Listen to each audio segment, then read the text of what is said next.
Now I'm gonna say something that's a bit shocking.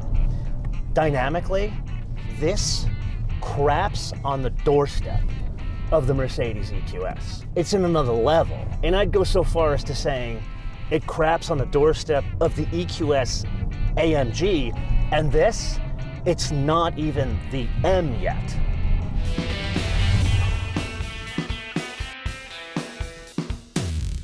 Being I have nothing to show you underneath the hood, let's dispense with the usual pleasantries of outside the car and go right to driving. 5,917 pounds, or depending on how you express your weights and measures, 2,683 kilograms. Now, the rather important point about those figures, that's 1,000 pounds heavier than the 760 that we drove about a month ago. With that sport mode in overboost. Oh yeah. It doesn't slap you in the face with power, and before you ask, no, it's not like the Hyundai Kia twins where there's an 800-volt architecture. This is like the other BMW electric cars we've driven, the iX and the i4. Now, I charged this thing up to 100% last night, and it took an incredibly long time. It said 304 when I left the hangar this morning, and I drove it all the way up to the shoot road, which is about 50 miles. And it only took about 16 miles off the estimated range. Now you and I need to focus on what this is really all about, and that is being a BMW, which means driving dynamics. And here I would first say ride quality, and it's kind of what you'd expect from a large electric vehicle. However, there is some life to it. There is some Germanness about it. In other words, it goes in a different direction than the Mercedes EQS. Now, the obvious question is, how is that even possible with a 6,000-pound vehicle? They've changed their active roll stabilization. It's more like Porsches and Mercedes than it was previous like X5 and X6Ms, which transforms the way the car drives. You know, rather than go into the technical bits about it, just look at my head. It's not moving around. Look at how this very long car, remember, this is the length longer than an S-Class, and I have the confidence to push it around, not just these roads, but these roads that have been ravaged by rain. Now, a huge point about the steering. Yes, this is fitted with four-wheel steering like the S-Class, but unlike the S-Class, where that has two different levels of four-wheel steering, there's a 3 degree and a 10 degree. This is only 3.5 degrees of steering.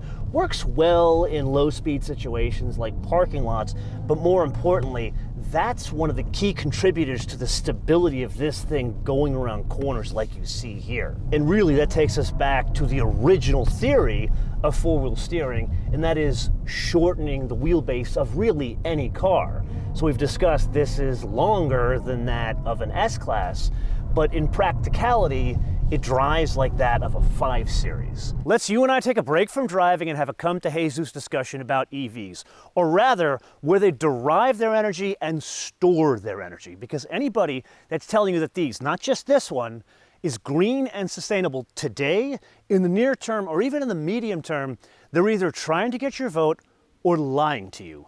Why? Because there's a number of challenges in creating the energy that goes into these things. I've covered that in many other podcasts, on many other shows, as well as many episodes in this show. You can go back and check those out.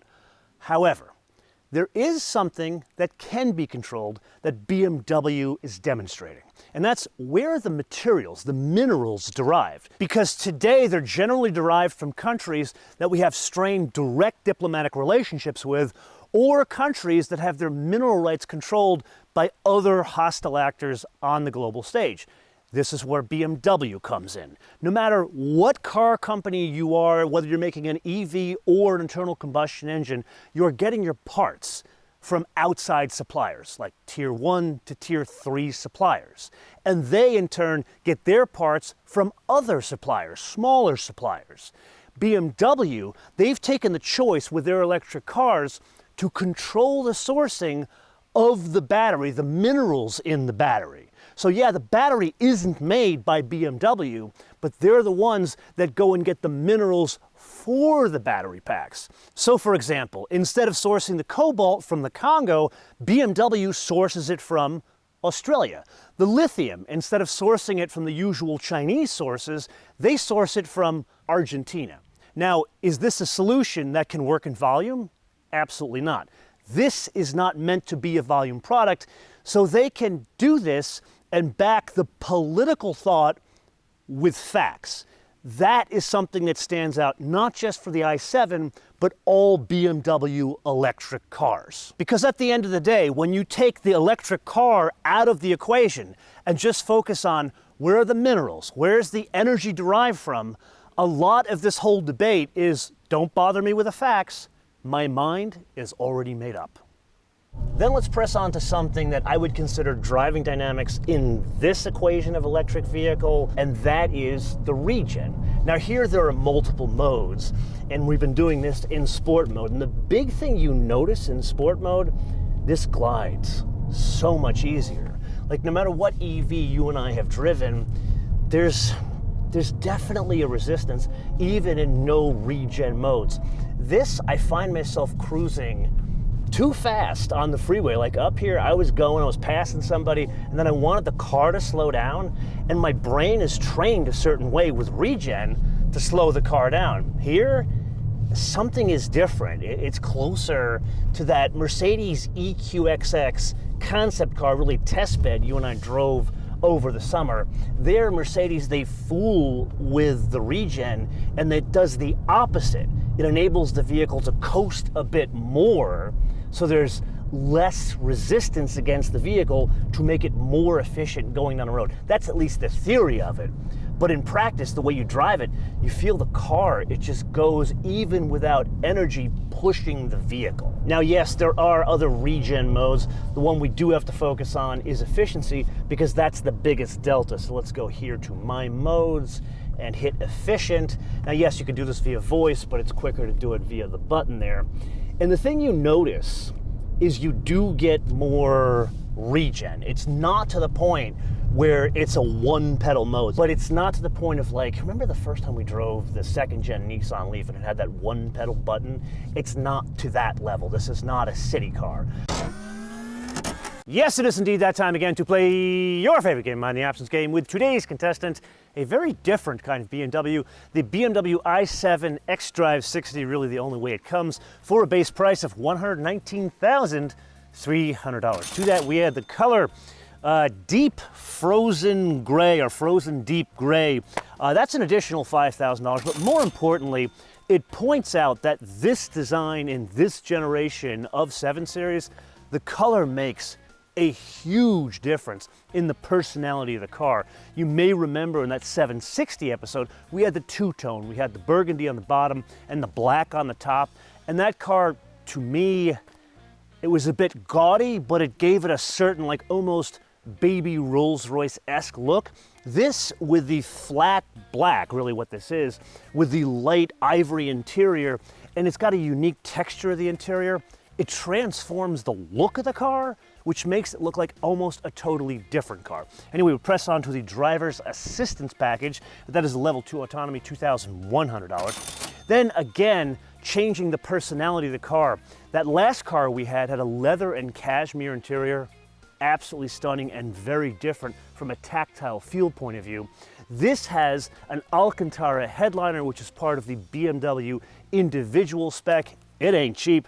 $5,450. Rear massage seat, $600. The M Sport package, this is important because it's the 21-inch wheels, it's the Shadowline trim, the M accents inside and outside, as well as the M steering wheel, $1,300. The M Sport package, $950. That's key to the VMAX. And then we move on to the Park Assist package, which adds the 3D view to the cameras, $900. Why is that optional on a $120,000 car? Then we press on to a very important aspect of speccing a new Gen 7 Series. That is the executive package. It's not exactly what you think. It's the crystal headlights. It's the active roll stabilization, so huge impact on the driving dynamics of a long, heavy car.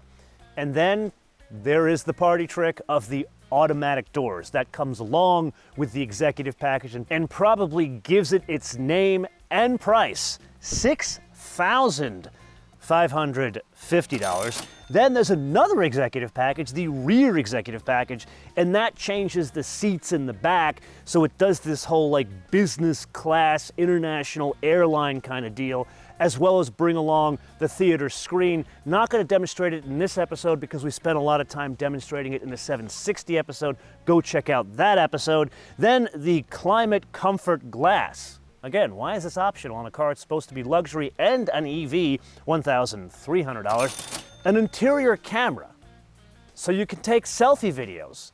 Driving your $120,000 car, why does anybody need this? $100. Then an incredibly important option, the Bowers & Wilkins stereo, which kicks complete ass, $4,800. Then the only other thing we add is the destination and handling Van Dingelfing Deutschland for $995, which brings us to a total retail price of $156,595.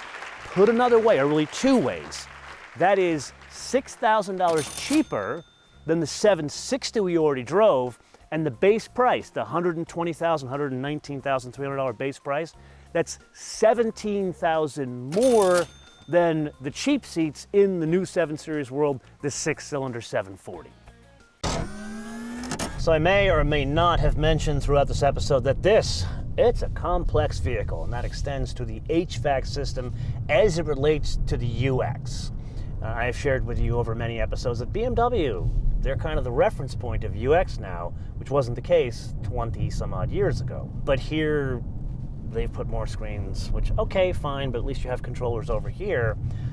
The vent system, look, can you see a vent here? It's actually here. It's between the lines. It basically is more of a design feature, which, okay, I get, but then controlling that is a function of this touch-sensitive thing here and this very fussy manual controller here. Now, I'm thankful it's not like a Porsche Taycan where you got to go into the screen and adjust the flow of the air here. I mean, think about situations where it's 100 degrees out when you get in the car and you want to get the air blaring. You want analog controls. You want basic vents. I don't care how fussy you want to get with design here.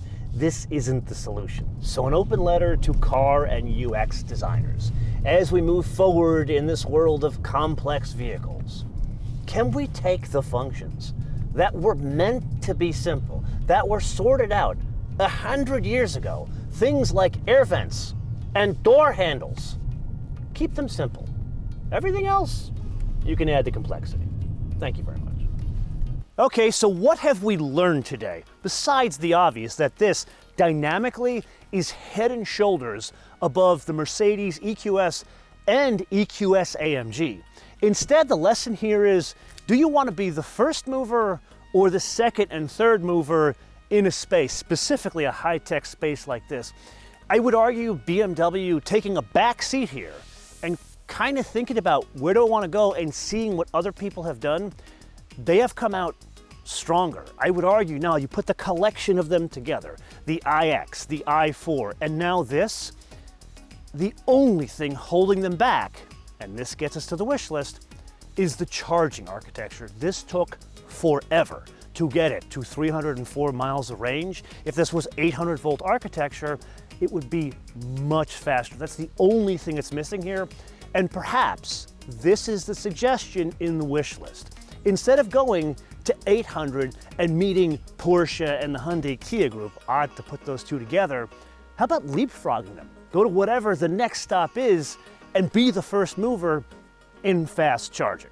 But I am one man, and this is the point of the episode where I turn this around to you to opine in the comments below or via our social media, MotoManTV, all one word, MotoManTV, all one word, Facebook, Twitter, and Instagram. And if you got value out of this episode, I would greatly appreciate you clicking subscribe notifications, but more importantly, sharing these with all your friends on your socials. Until I see you in the next episode, bis später.